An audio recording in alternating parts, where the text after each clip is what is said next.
El MD expandido es una estrategia muy importante para la integración del encuentro con el tejido de la ciudad. En este caso, se trata de encontrar o de generar sinergias y articulaciones con instituciones como espacios de formación, como instituciones universitarias de formación formal en artes, no solamente artes visuales, arquitectura, diseño, urbanismo.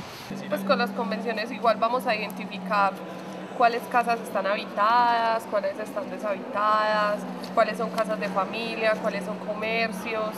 Porque eso que es un territorio que es recorrido desde lo cotidiano y cómo desde solo una pregunta de investigación empieza a arrojar una cantidad de datos que a veces no son aprovechados porque uno cree que ya lo sabe todo el territorio. Generalmente las preguntas que uno se formula sobre, en este caso la ciudad, como uno la tiene absolutamente naturalizada, pues simplemente la transita, se vuelve un escenario más de certezas, no de dudas. Por lo tanto, es difícil generar procesos investigativos que aborden la cotidianidad de la ciudad, porque ya no se es cotidiano. La pregunta general que nosotros formulamos pues como para el planteamiento es ¿qué representa la palabra tranvía como construcción del imaginario de la calle Ayacucho en las dinámicas económicas y lingüísticas? Creo que nos han alejado el concepto de investigación y más cuando hay unos parámetros, hay toda una estructura, digamos. Sobredimensión. Claro, entonces ya sea, solo unos pocos hacen investigación, parece ser, ¿no? Una de las cosas que he aprendido con el cotidiano es ver que todos tenemos algo de investigadores. Cuando uno va a los territorios campesinos, la manera como ellos se acercan a su territorio es todo una respuesta a muchas preguntas que han tenido en ese cotidiano. Para Bellas Artes es muy importante que los estudiantes se articulen con las dinámicas de la ciudad, las reflexionen y las piensen de manera crítica. Y así como el MD tiene un espacio expandido para relacionar su trabajo con las universidades, Bellas Artes expande también el aula, de modo tal que se reflexione de manera crítica y analítica sobre las dinámicas de transformación, en este caso del tranvía de Ayacucho, sus implicaciones urbanísticas, sus implicaciones arquitectónicas en relación con el patrimonio, en relación con las dinámicas de habitabilidad del centro de la ciudad de Medellín. Parece ser que de una manera automática la gente recorre las calles. En los espacios la invitación fue esa, como salgan, miren, acérquense digamos a los lugares, miren de otra manera, ustedes van como investigadores. Yo formo parte del grupo de investigación Interficie. Lo que nos ha interesado desde el grupo es cómo se empiezan a proponer cosas desde lo personal para ya empezar a generar un proyectos colectivos. Todo este sistema pues en sí nos ayudó mucho porque nos logró organizar un poco más lo que teníamos y plantear en cada proceso, en cada etapa qué era lo que teníamos que hacer, cómo lo íbamos a plantear, cómo lo íbamos a resolver, cómo lo fuimos resolviendo. Como estamos hablando que Interficie es algo que contiene todo, ya está pensado con el universo, y entonces utilicé una paleta de colores como de colores de constelación, de galaxia y pues más como sí, el espacio, entonces utilicé una paleta de azules, La investigación-creación en Bellas Artes es una forma de crear, ¿sí o no? Tanto desde el diseño como desde las artes. ¿Por qué? Porque cuando uno va a investigar, crear, uno tiene que partir desde un cuestionamiento. Y eso es lo que le incentivamos a los estudiantes, estructurar esas preguntas investigativas para darle una respuesta desde el arte. Yo recuerdo a un profesor que hablaba de la cocina de la pintura porque era un espacio donde uno estaba, volvemos al término de laboratorio, estaba reconstruyendo, estaba haciendo todo como una alquimia, desde los colores y todo lo que se estaba transformando en el cuadro, pero también cómo se distanciaba del cuadro y se acercaba en algunos momentos para poder ver. Y creo que ese tipo de cosas que ocurren con la pintura siguen sucediendo con estas dinámicas, digamos, con la nueva tecnología, el acercarse del territorio, alejarse del territorio, hacerle preguntas, después ir al laboratorio, poder resolverla, y no solamente de una manera personal, sí, o individual, porque muchas de las preguntas sí son personales, pero cómo las someto, digamos, a un grupo y cómo empiezo a generar unos diálogos transdisciplinares con el otro.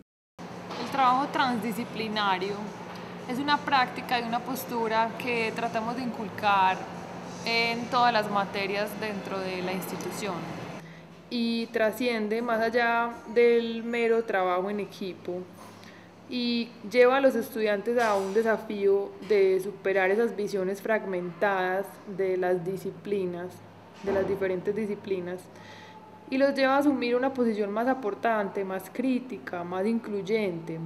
El objetivo de este proyecto es crear un dispensador automático en el cual la persona no tenga que interactuar ni con el líquido ni con el dispensador como tal para poder sacar el líquido del agua mientras hace las rutinas de ejercicio.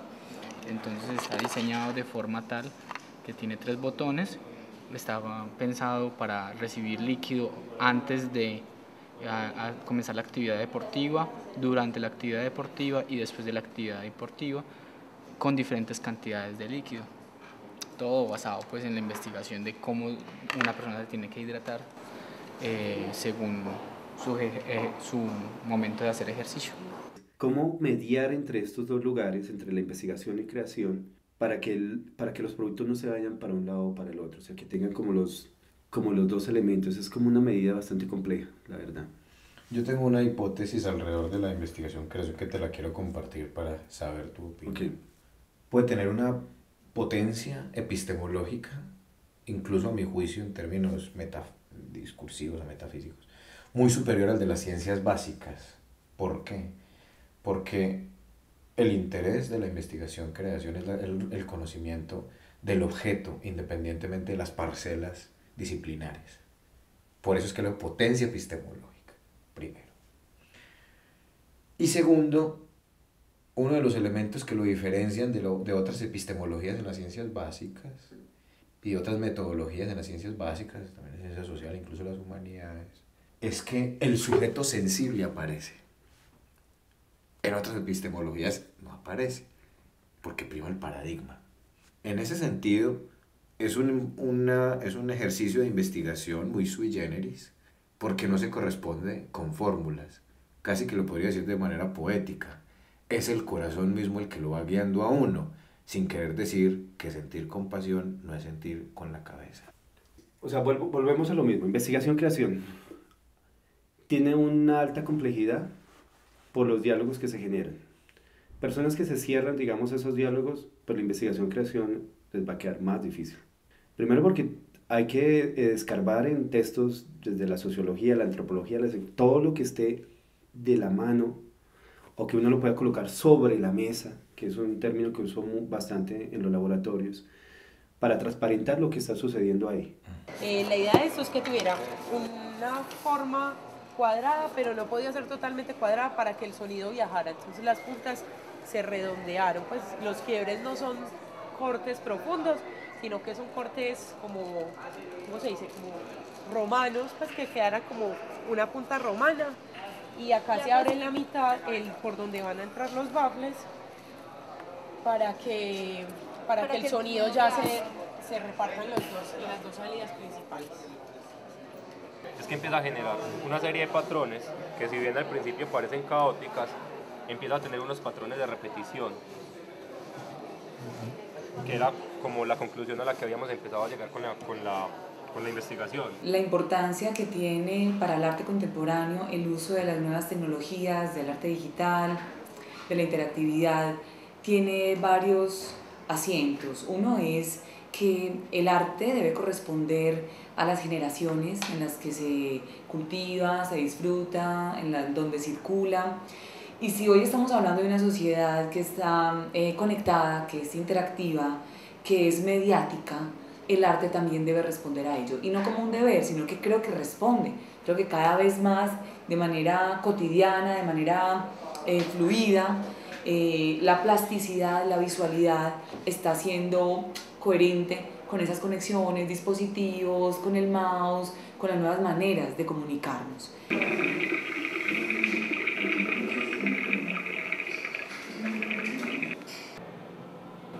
Bueno, es un prototipo de Arduino donde se hizo una conexión de regulador de 12 voltios que pudiera iluminar una cinta LED a partir de un sensor de ultrasonido HCSR04 que permitiera que a partir de la proximidad activara por medio de este regulador una entrada al Arduino y otra a la cinta LED. Entonces se hizo en una sola protoboard tanto el Arduino con el bootloader cargado genérico, el código para accionar el sensor de ultrasonido y dos reguladores de voltaje, el que regula el voltaje para el Arduino y el que regula el voltaje para la cinta LED de 12 voltios. Para mí fue algo nuevo, pues como en la parte de arte. Me imaginé que era totalmente diferente el trabajo, pero encuentro que hay miles de posibilidades con el proceso que hemos venido realizando. Es algo que nos despertó una manera de hacer arte, una forma de hacer arte pues como completamente diferente. Entonces analizamos por ejemplo la gente que caminaba, los perritos que paseaban, los ruidos que se generaban aún de noche.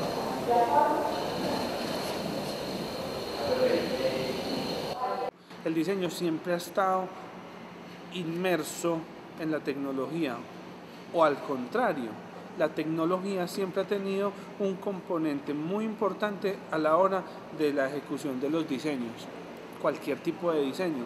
La tecnología siempre ha permitido que los diseños o los diseñadores puedan generar soluciones mucho más acertadas para cualquier tipo de proceso de diseño. Entonces, si hablamos no solamente hablando de diseño industrial netamente, porque si por ejemplo hablamos del diseño textil o del diseño de modas, siempre han estado a la vanguardia de nuevos tejidos, nuevas telas, etc. El diseño gráfico o el diseño visual se apoyan en las tecnologías para desarrollar nuevas formas nuevas formas de comunicar, nuevas formas de generar experiencias. Y eso me hace recordar a un abuelito que conocí en Ubalá, que le apasionaba la radio y duró 7 años construyendo su emisora. Él no sabía nada de electrónica, pero le gustaba la radio. Y eso hace que pues desde este pueblito que queda como a 3 horas de Bogotá, esté viajando y va a una zona que es muy similar acá se le llama La Cascada, pero en Bogotá es como, creo que eso queda en la 19 con décima más o menos, con novena. Iba a consultar y duró todo ese tiempo pensándose en la radio hasta que hizo su emisora y logró, creo que una transmisión como a 3 municipios. Y ese tipo de experiencias son las que a mí me apasionan, porque a partir de ese enamoramiento es que logran, digamos, la radio es lo que lo amarraba, ¿sí? Pero a partir de eso termina involucrándose con otras disciplinas, que en este caso la electrónica. Yo creo que eso fue lo mismo que se intentó hacer acá con el proyecto de transferencias, es cómo lograr amarrar, digamos, una pasión y cómo lo resuelvo desde la apropiación tecnológica. Se trata de crear un ambiente, un espacio sinestésico, en el que los niños o las personas que interactúen con la musaraña, que se va a llamar así, se encarguen de relacionar las notas musicales con los colores. ¿Sí? Se trata fuera de eso, fuera de un ambiente sinestésico, también se trata de crear como un ambiente de memoria asociativa, que la gente también asocie los colores, los asocie con las notas musicales y también crear como un objeto que sea llamativo para los pelados. Sí, porque esto fácilmente se hubiera podido recrear en un piano o en una cajita con música, pero quisimos que fuera como de pronto algo llamativo. Sí, algo no tan técnico, sino que lo técnico estuviera como más en la parte interior y meternos de pronto un poquito como con la parte estética, la parte del juego, la parte lúdica, que esa era como nuestra intención. ¿En qué consiste?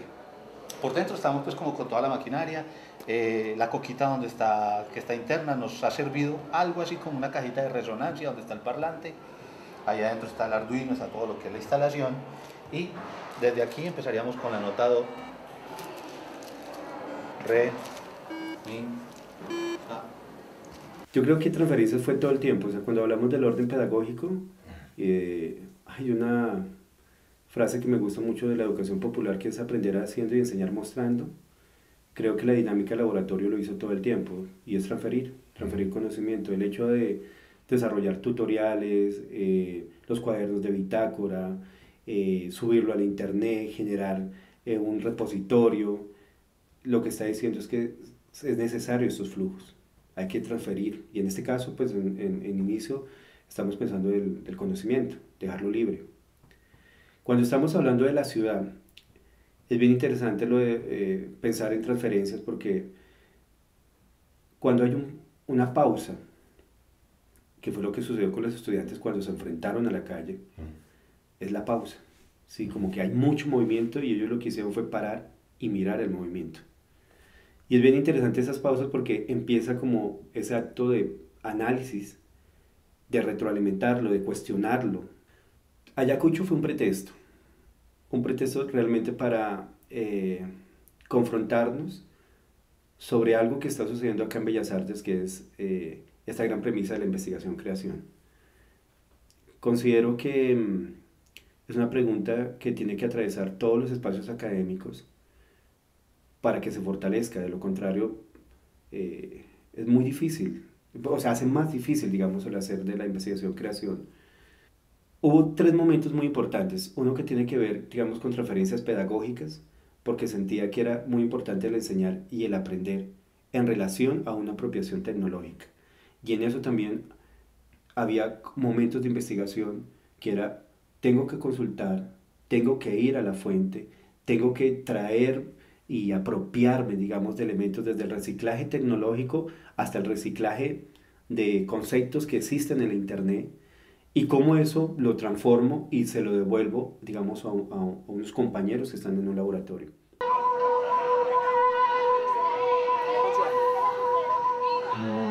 ¿Se acabó el agua? No.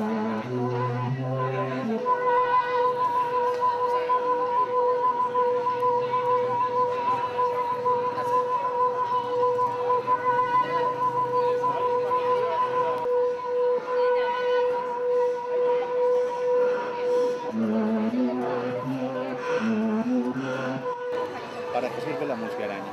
Sirve que si tú le aprietas un botoncito de cada pata, se va a iluminar uno de sus hijitos. ¿Sí? Y suena una de las notas musicales. El proyecto consiste principalmente en crear un instrumento musical que sea el primer acercamiento que tengan los niños hacia la música. Funciona pues como con la cromoterapia. Acá tenemos una pantalla que configuramos en RGB, le podemos dar intensidad a cada color de 0 a 255 y por medio de la pantalla manipulamos los colores. Y lo que queríamos mostrar era cómo las cosas existen cuando son observadas. Cuando no hay un observador, no existe la realidad. El proceso de aprendizaje fue muy interesante porque fue algo que era muy literario y algo que era muy poético que funcionara a través de la tecnología.